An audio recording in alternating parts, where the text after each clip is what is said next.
Yeah, thank you very much. Turn on the light. So thank you very much. It was a pleasure being here this week. So the conference up to now was very nice. Let's see how it goes. Okay, so the papers are very technical, which I want to present, but I don't want to present any technicalities. So let's see how it works.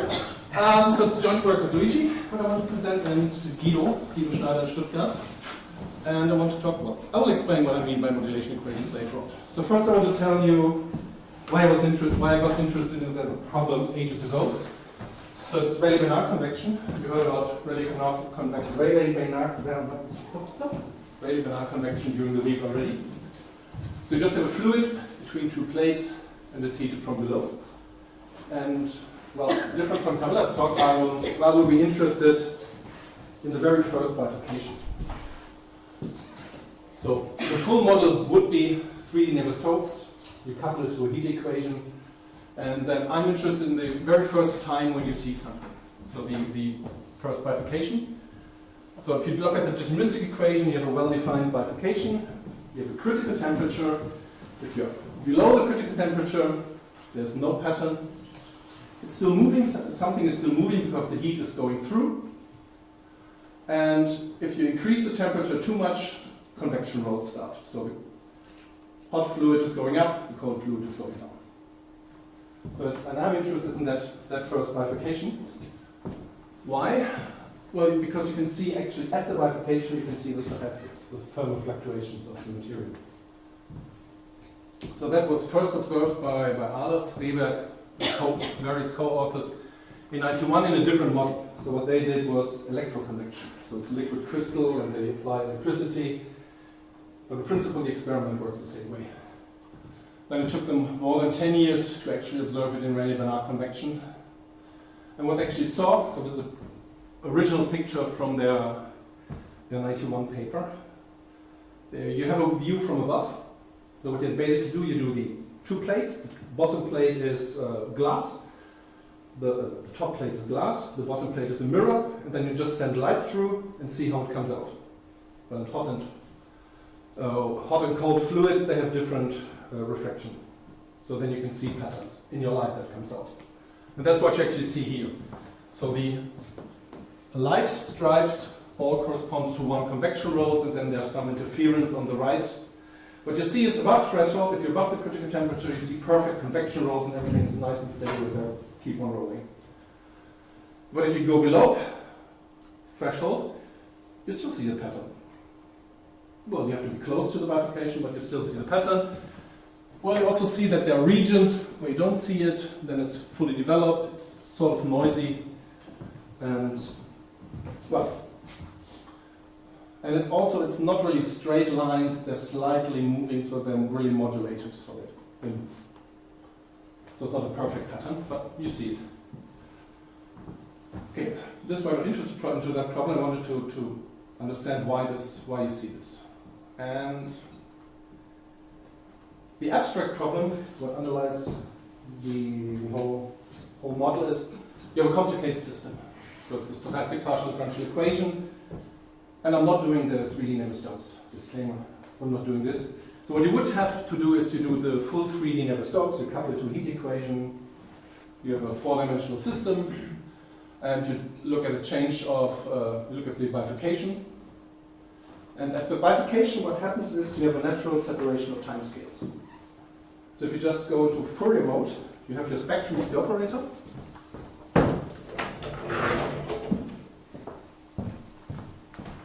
You have eigenvalues of your operator, and if you say they correspond to Fourier modes, then you have some k Fourier modes, and somewhere they're crossing the axis. So then, if you just believe in the linear regime, then this would mean that close to the Fourier modes that are bifurcation, that change stability, that change from positive to negative, they live on a different time scale. Their eigenvalue is almost 0. They move very slowly. Everything out here moves very fast. So the eigenvalues will tell you that they're linearly damped, they're fast moving, any perturbation goes away very fast. So that's how it's a hidden average in homogenization. Although I have only one equation, you have two parts in that equation. Some parts behave slow, some parts behave fast. What you want to get out is the effective equation that describes the solution of the bifurcation. And what you usually do is you try to approximate everything by the amplitude of the bifurcating pattern. So you look at the convection rolls, and you want to give, well, it looks always like a convection roll. Well, either it's there or not. But it looks always like a convection roll, and you want to just, if you know the amplitude of your convection roll, then you know the whole pattern. You want to reduce everything to this amplitude, and that's why this also always called amplitude equations, which was not in the title. The other thing is, okay, if you're on large and unbounded domains, what happens is your bifurcation is not only one Fourier mode that changes. So you have a lot of Fourier modes close by, and they all change stability. And so you have a whole bunch of Fourier modes that change stability, and that leads to this modulation that you actually saw in these pictures. So your pattern is not really, well, it's different. It has a small modulation. So the period is somehow shifted.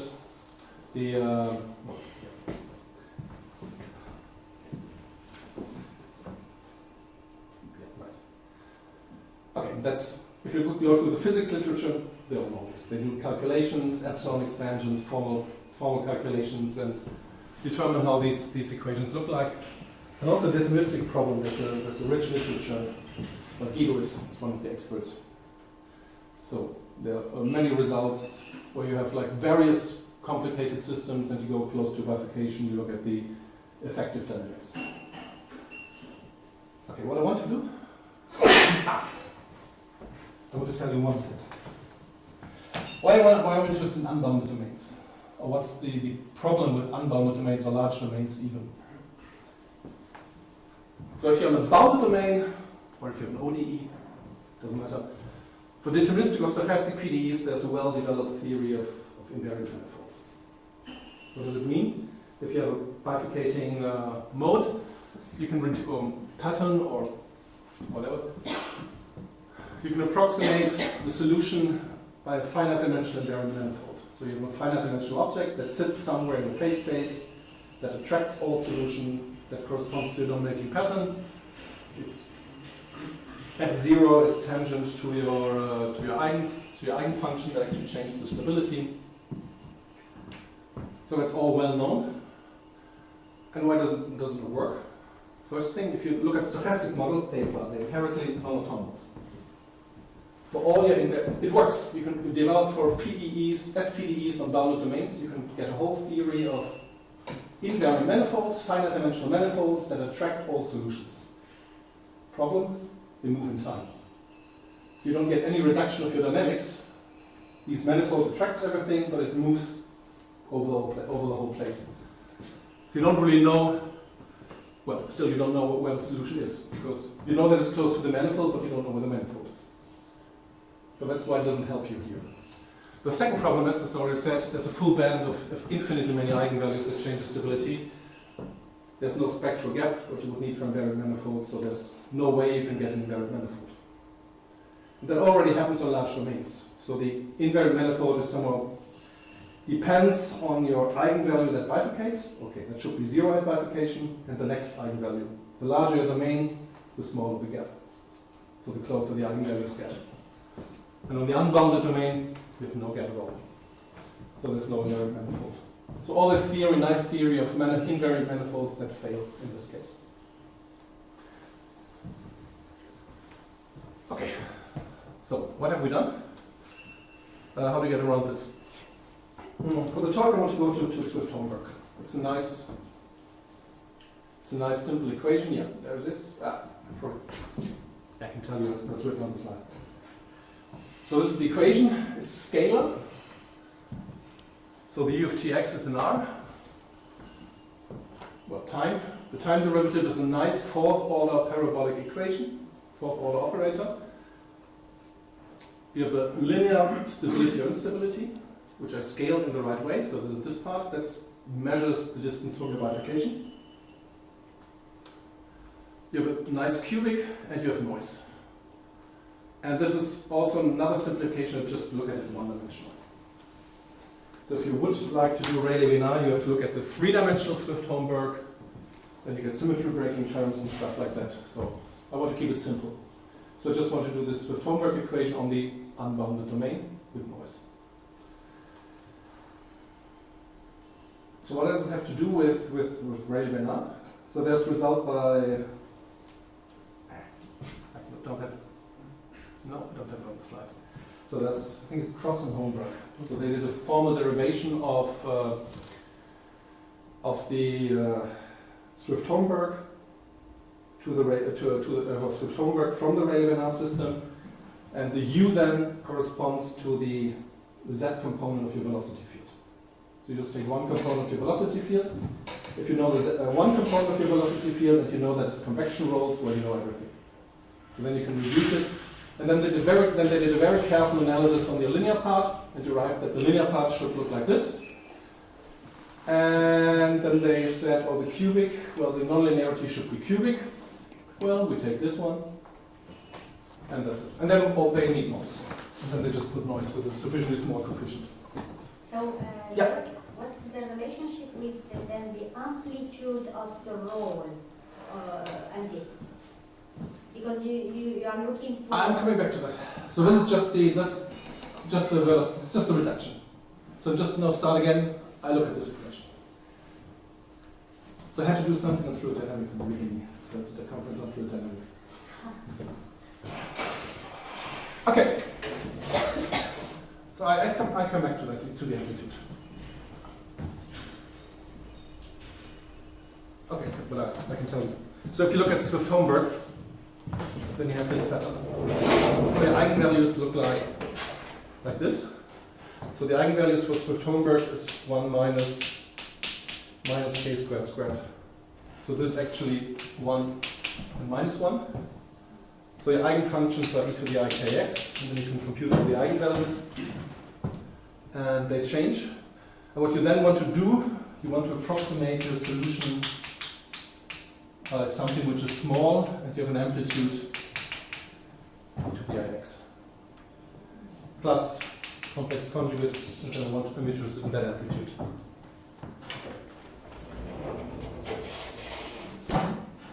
Okay. So that's then the amplitude. So we have this bifurcating pattern. That's in case of Swift-Hohenberg, just sines and cosines. That's pretty boring. Well. And then you are interested in the amplitude of that dominating pattern. That's a different reduction than going from Rayleigh-Benard to Swift-Hohenberg.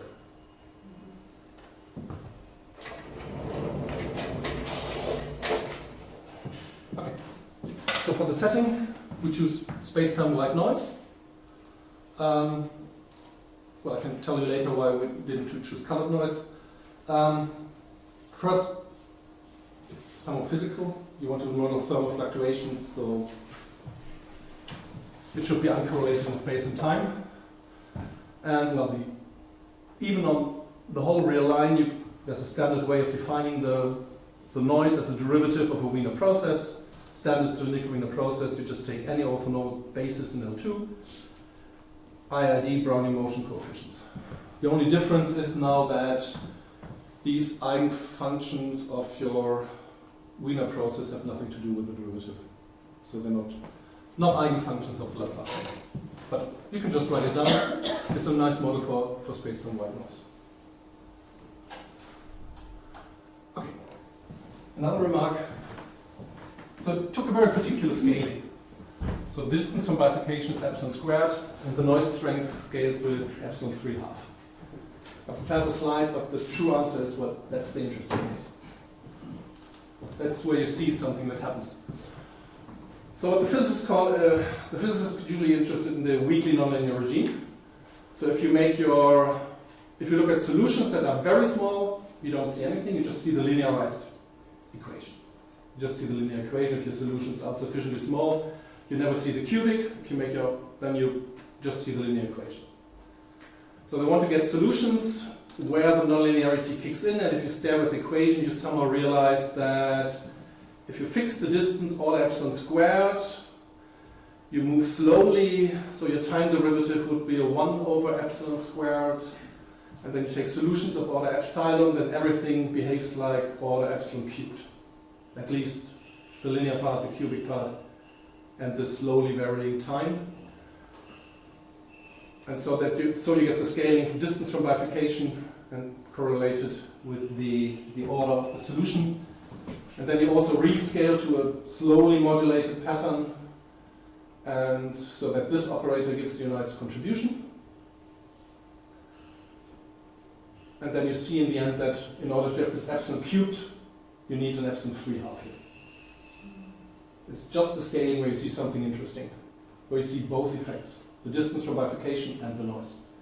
You can do other things. You can do larger noise, then the noise dominates, then you get a limit which is completely independent of your distance from bifurcation. Or, well, then the noise just dominates your bifurcation, and you're too close to bifurcation. Or you get too small. You take too small noise. The sigma is bigger than 3/2 the exponent. Then just get a deterministic limit. No impact of the noise at all. You can do this. You can prove this. But it's just that case is the interesting case, the 3/2. Okay. So we started that ages ago with Martin and Greg in 2005 already, but that was not the unbounded domain. So we just took a large bounded domain that also scales with epsilon, same result. And here you have the modulation.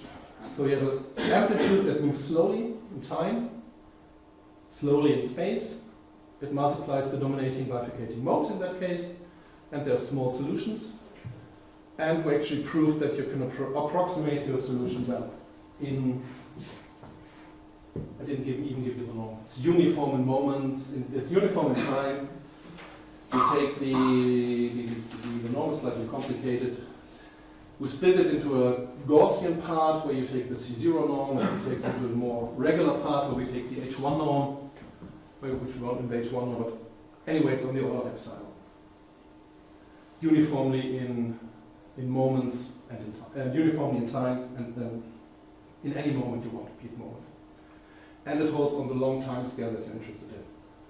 So the amplitude moves very slowly, so you have to look at that long time scale, just to see something. Okay, what pops out is you get a stochastic Ginzburg-Landau. Complex value. So the A is a complex quantity, you get a complex, and you probably recognize some of the terms. So the nu just pops up here. It's the distance from bifurcation. The cubic, well, if you expand this ansatz here with a cubic, the term that pops up onto the e to the ikx is exactly this one. You just expand the cubic, then you get exactly this cubic.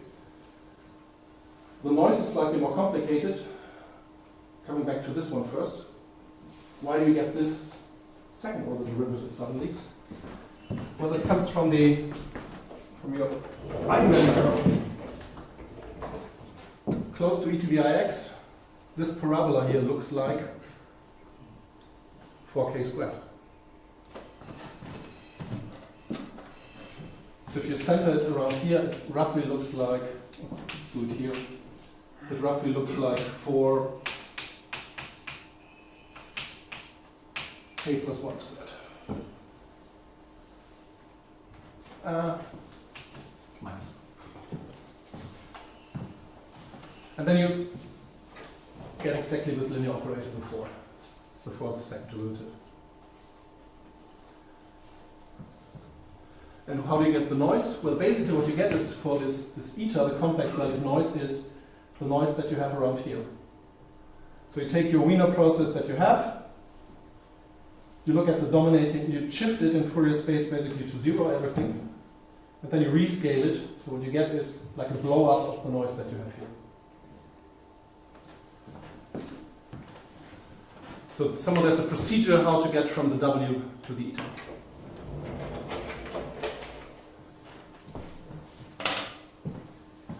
Okay, so that's how you get it. Well, and then you have to prove it. It's a long technical proof. Space-time, wide noise, I understand everything. Okay, but that's all unbounded domains. So the Ginzburg-Landau equation, then a nice stochastic PDE posed on an interval. Okay. But that was the remark. Why we take space-time wide noise? Well, we get it anyway. So in that paper we looked at a regular noise, so the noise is colored and it's regular in space. And what you get is space-time. Due to this rescaling, you rescale the length of your space, you rescale it by epsilon, so you basically crush every correlation to 0. That's happening.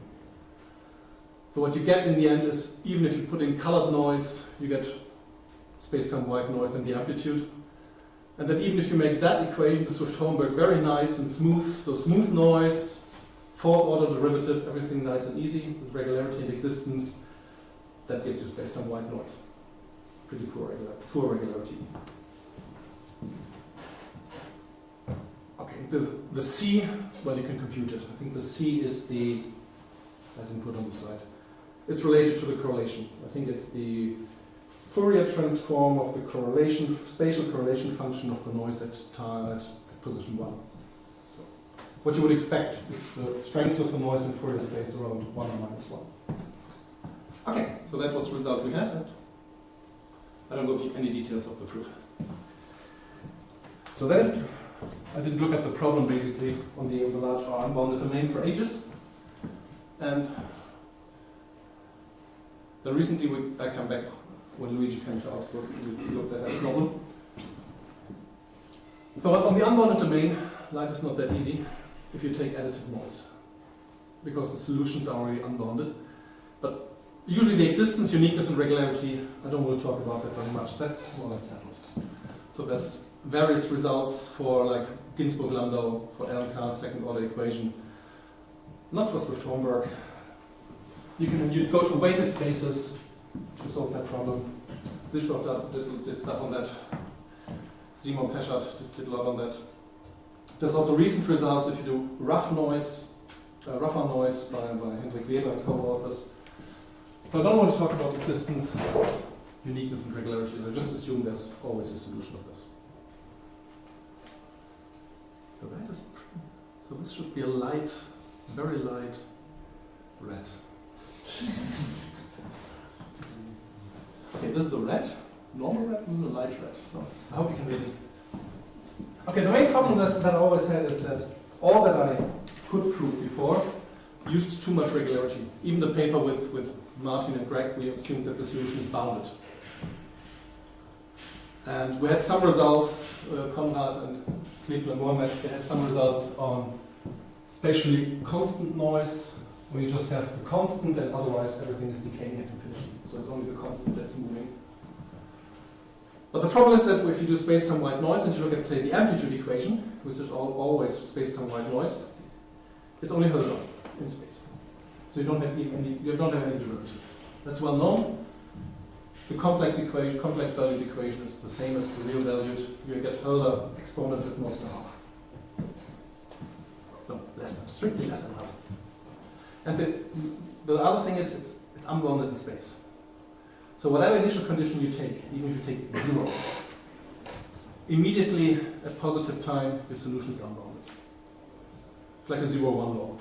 You have infinite amount of space, you have independent noise, so whatever can happen will happen at some point for x to infinity, regardless how small the time is. So that's the major problem. And was one of the major problems because all the estimates we need, they always assume that you have bounded solutions. Even in the deterministic case, if you look at deterministic equations, they don't need decay at infinity, but they need at least boundedness at infinity. Okay, so our solution was, the regularity is fairly standard. You go to mild solution, you do variation of constants, and, see next slide, so that's not that easy. And the solution with the growth, we took weighted Hölder spaces. We can take weighted Benson spaces. I'm old-fashioned, I like Hölder spaces. Okay, so you take your Hölder space on the bounded interval, you scale it with a weight L, and then you take the largest value you get. Okay, so the solutions can grow like L to the kappa, for small kappa. Okay, what's the problem with the mild formulation? Well, that looks all fairly standard. You just take your semigroup, it's a nice self-adjoint operator. You can write everything down explicitly in Fourier space. You have a Green's function, you have all at your hand. So this operator is very nice. This operator, stochastic convolution, you know everything. You can calculate the regularity in Hölder spaces with weights. So the kappa can be as small as you want, the alpha can be as close as you want to a half. That's a nice thing the cubic makes the trouble. So the cubic is unbounded in a weighted space. It's unbounded in the weight. So you need, if your solution grows like x to the epsilon, the cube grows like epsilon to the 3 epsilon. And then you have the nice semigroup that smoothens everything, but it doesn't smooth the weight. So you will never be able to close this estimate using a fixed point argument. So you cannot use this for proving existence. It doesn't work simply. Okay? But it's fairly standard. So the key problem is unbounded, regular derivatives. So what you really have to do is, well, you go back to weak solutions. You multiply with test functions, you integrate by parts. You use approximation by bounded domains. So then you approximate your solution by a periodic solution. And then you send the periodicity to infinity. That gives you a solution, and then you prove uniqueness via standard Grunwald type estimates, and that's the whole story. And then in the end you go back and prove that, well, you have enough regularity that this mild solution is well defined. So always use the mild formulation in all the proofs, but you have to go to weak formulation to prove that this has a solution. And even the uniqueness, I think it's the weak solutions are unique. Excuse me, weak in which sense? No, weak in the PDE sense. Okay. So integrating with test functions, then if you integrate with a test function, then you're in a bounded domain basically, and then you take your periodic boundary conditions, you know.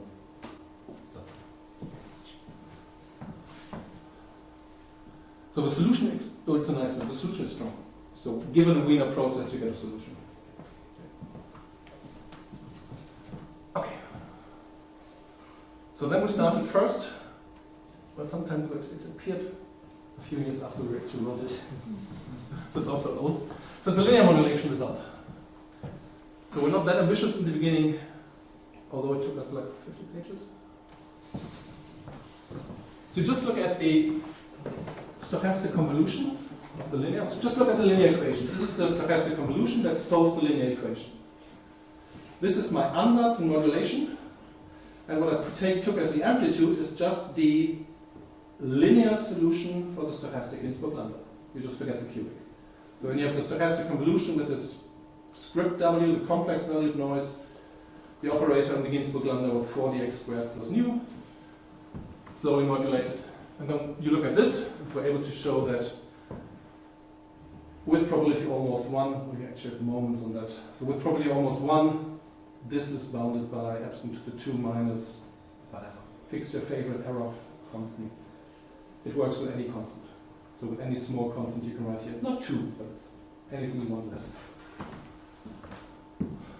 Okay, so that's exactly the result we want, and we proved it in the space of weighted functions that can grow slowly. So it's any weight kappa. So what you actually would expect is that the stochastic convolution grows logarithmic square root of a logarithm, something like this. So that's what you would expect. Okay, we're lazy. We just took any polynomial weight, any power of weight. Okay. Okay. And just a remark, you could prove that much easier in L2 norms. Just take your expectation down. So one question. So if it's supposed to grow only logarithmically, can you also prove a similar estimate where instead of L to some power minus kappa, you take some logarithm of kappa to the that was the part we're too late. We're lazy. Ah, okay. Then we really have to get.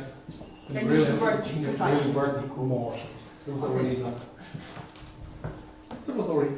Now it's a lot of work. Okay. You can probably relax the weight. I mean, we just took any polynomial, any weight, up to the minus kappa. It could be less. But let's say for if you put kappa equal to 0, then it would be false. That's false, yes. Yes. Okay. Then this is just simply infinity. Mm-hmm. Yeah. At any given time. Mm-hmm. Yes.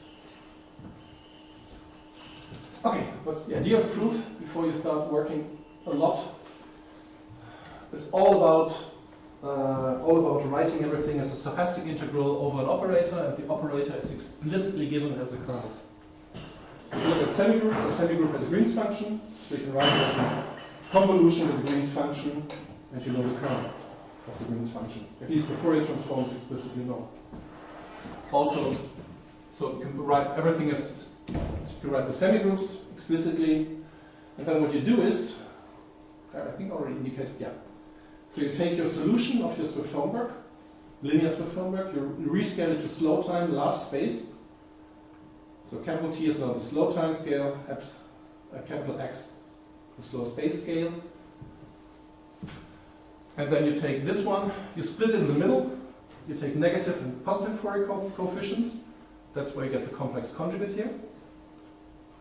Then you do a shift in Fourier space by 1 over epsilon. That's how you get the e to the I over x epsilon out of this projection.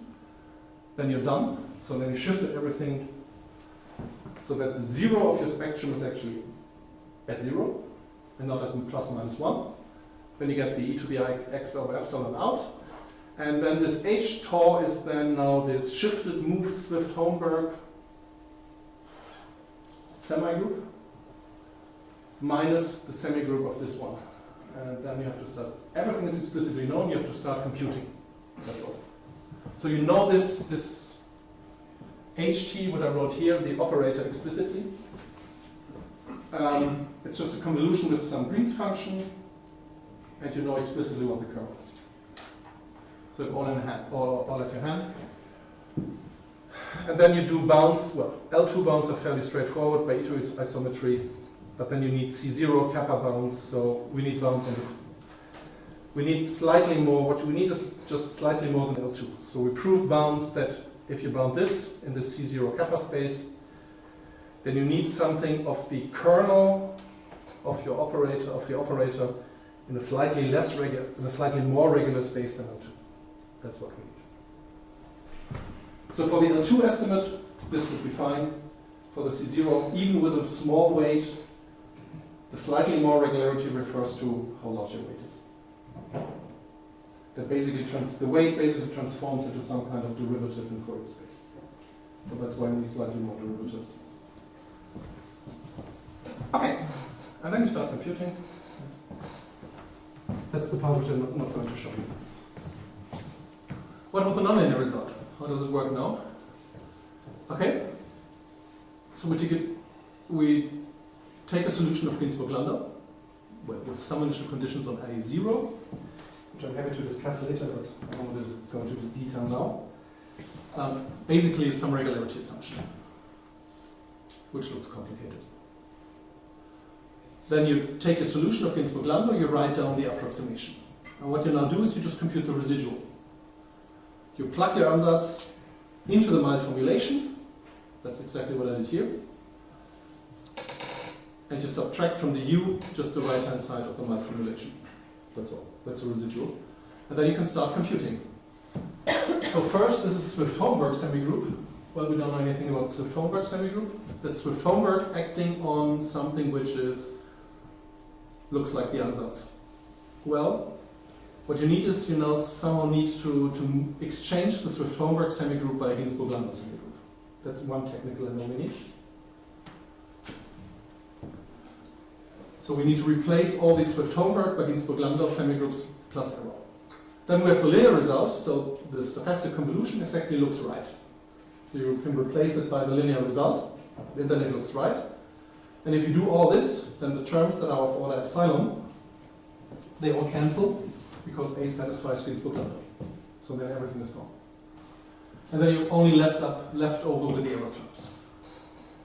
And then you can prove that, well, for every small weight, you can bound the residual again in C0 with some weight. Well, the weight already comes from the stochastic convolution. And the error terms are order epsilon. So what you get here is 3/2. So, 3/2. Okay, so that's the theory you can prove if you carefully exchange the semigroups and look at all the error terms that pop up in this case. Okay, probably only a lack of regularity of A, and that was our key problem. So you need some regularity. Or if you know that it's Gaussian, it also helps. So you need some regularity, you need some decay on your Fourier coefficients. And the only thing we have is Hölder, a half with weight kappa. But that's just enough. So the idea is you want to have the Swift-Hohenberg, you put it onto something that's slowly modulated and it looks like an e to the ix. With a slow modulation. And then what you want to do is you want to pull in the Swift-Hohenberg operator as a Ginzburg-Landau operator, applied to this d, the amplitude on d, and the e to the ix is out. So what you basically do is you shift your spectrum here, you blow it up, and you say that it looks like the parabola. That's what the reasoning behind why this works. Now you prove it well, Fourier transform to calculate, you know everything explicitly, you start doing the estimates. And then, well, you get these exchange numbers. That was one of the key features. And this, you need this for the cubic. So this d could be the cubic from the UA cubed, or it could be the initial condition. So there always you need this exchange number. And the thing is that this d, so the cubic is only Hölder and unbounded in space. And if you send alpha to a half and kappa to 0, you exactly get this epsilon to the half that you need. So you really need this regularity at this point, that you get your Eigen space. Okay. Well, then the approximation result is pretty boring. You have a residual, then we want to have a bound on a very large time scale, so we went back to the PDE, and you do a standard error type estimates in some weighted LPs, L2 space, and I probably time that, but forget it. It's pretty boring. You just do standard L2 estimates. 15 minutes, I'd say. Yeah. So basically it's pretty boring. You do standard L2 estimates for the PDE because, well, the main problem is we want to have it for very long time scales. So if you do mild formulation estimates, it simply doesn't work somehow. If you apply Gron roll, you get an exponential, which just kills you. So you somehow really rely on the nonlinear stability of the cubic to get the estimate for long times. Okay. Yeah. I started with pattern. So what about pattern? How do we see patterns now?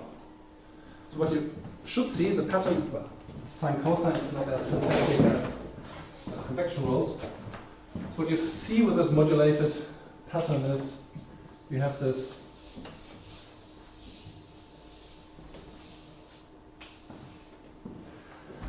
doesn't look that periodic. So basically you get something that looks like sine, cosine, like an e to the ix. It oscillates. So this should be roughly minimum to minimum 2 pi. And then what your amplitude does. So this is basically the modulus of A. So it gives you the amplitude, and it also gives you a phase shift. So it allows that this is not exactly 2 pi, but it's slightly shifted. So the modulus gives you the size, and the imaginary part gives the angle of the complex number gives you the shift in the period. That's also slowly modulated. So it's not perfectly 2 pi periodic. So that's the pattern. And well, and you see the pattern if your amplitude is not 0.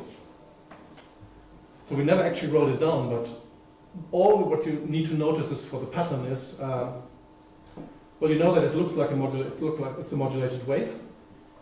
And the amplitude solves the Ginzburg-Landau equation, which is completely independent of epsilon.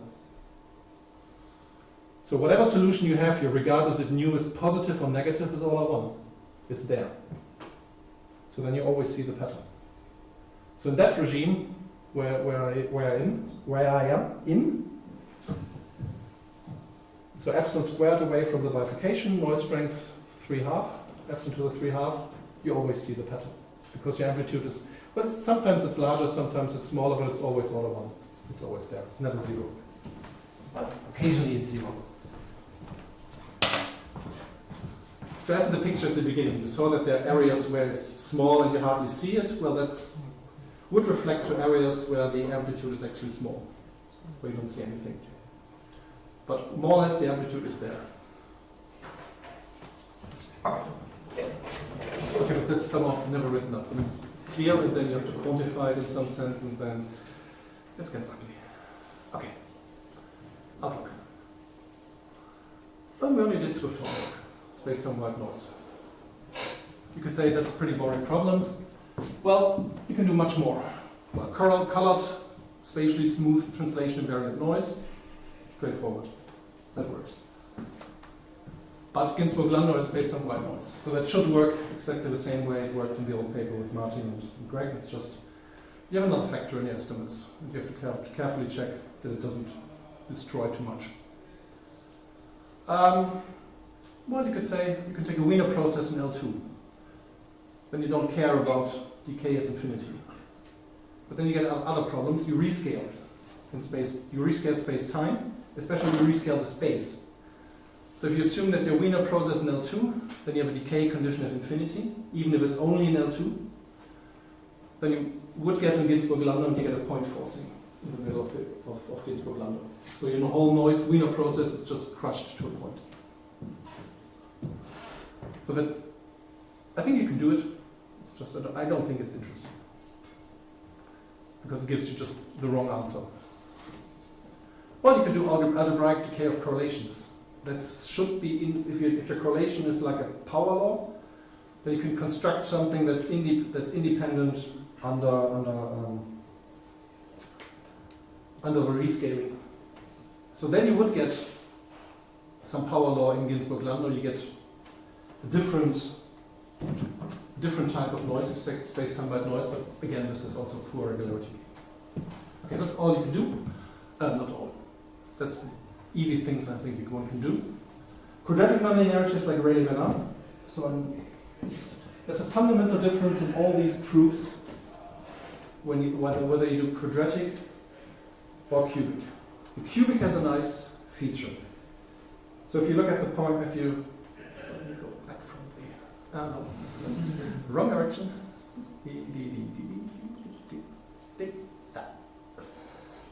So if you expand the cubic here, so you're only interested in what's happening here, and then you do the exchange lemmas. So whatever happens sits on e to the 3ix or e to the 3 and minus 3ix, so put it the other way. So you start with something that's concentrated in Fourier space around Fourier mode plus minus 1. If you apply the cubic, you still sit as plus minus 1, and you have something that's out at 3 and minus 3. But they're all negligible. So then you have the semigroup hitting it, and it's damped. So all that's not around 1 plus minus 1 is damped due to the semigroup, and you don't care. So in that case, the cubic is very simple. Because you only need what the map of the cubic from the dominant modes, whatever is mapped to the dominant mode. If it maps somewhere else, you don't care. If you do it the quadratic would map your e to the ix to, 0 plus minus 2, but not back. So there's no contribution of the nonlinearity in that case. Well, it is not. Because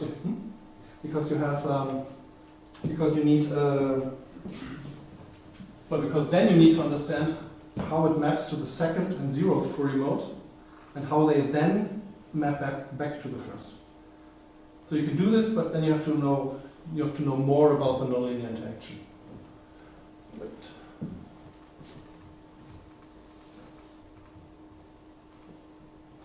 So quadratic nonlinearities are more involved because you have to understand more how the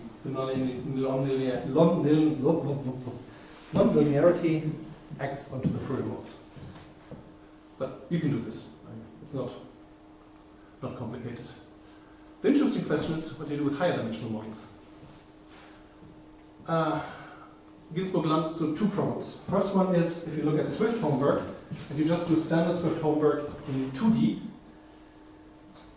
you have a ring of bifurcating patterns. It's not like one on two Fourier modes that bifurcate, it's a whole ring. And then this whole machinery breaks down.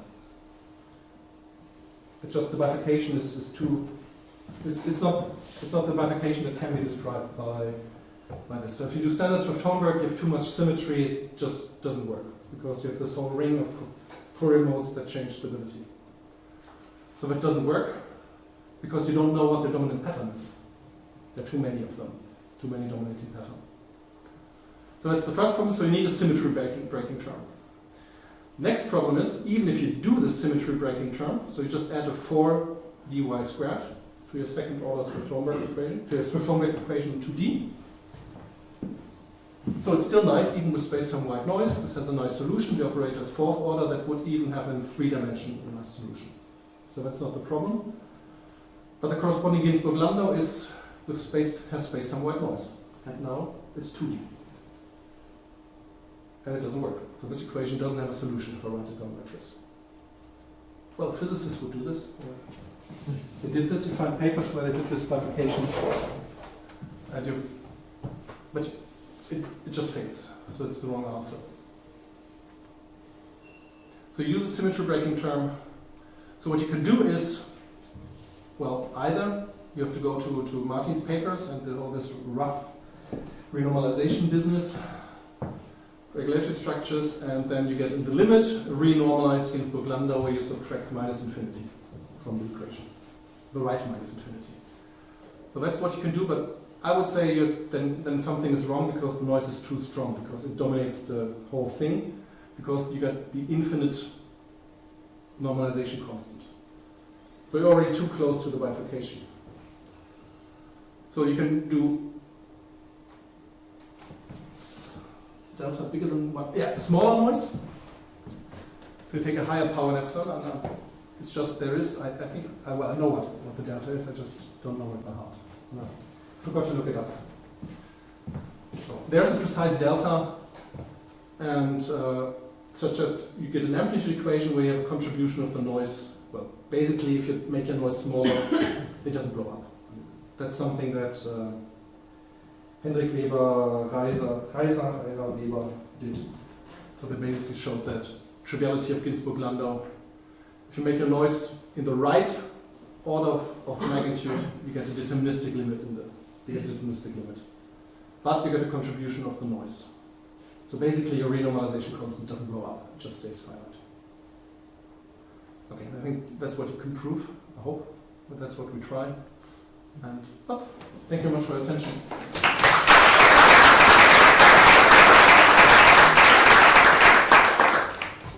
Thank you very much. So are there questions?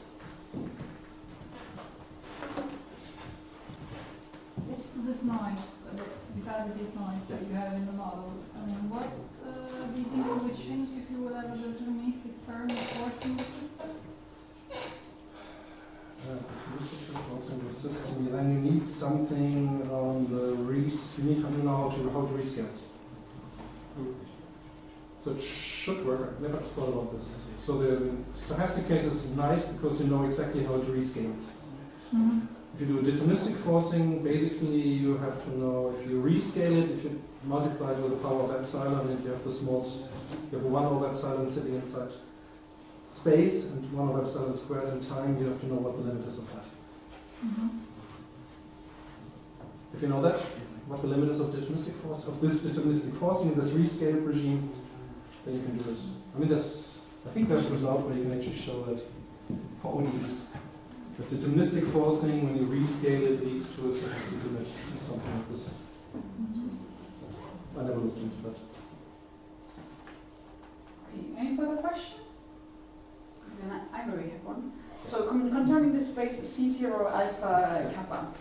So you did do the rescaling of L to the minus kappa to the full Hölder norm. Yes. But isn't it only necessary for the C0 norm part and not for the Hölder continuity, for the Hölder constant? Well, if you're far apart in your Hölder quotient, I don't know.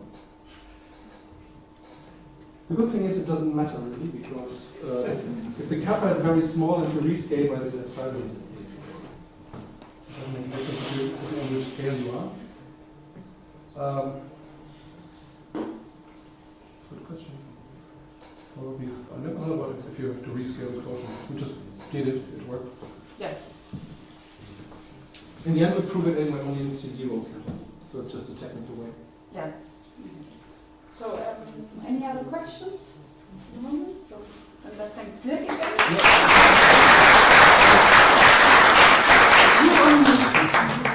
First, I would like to thank the organizer, and I'm happy to hand over the word to the rest. Secondly, I want to thank the organizer for setting up this wonderful conference. I think everyone here enjoyed it very much. So maybe we give.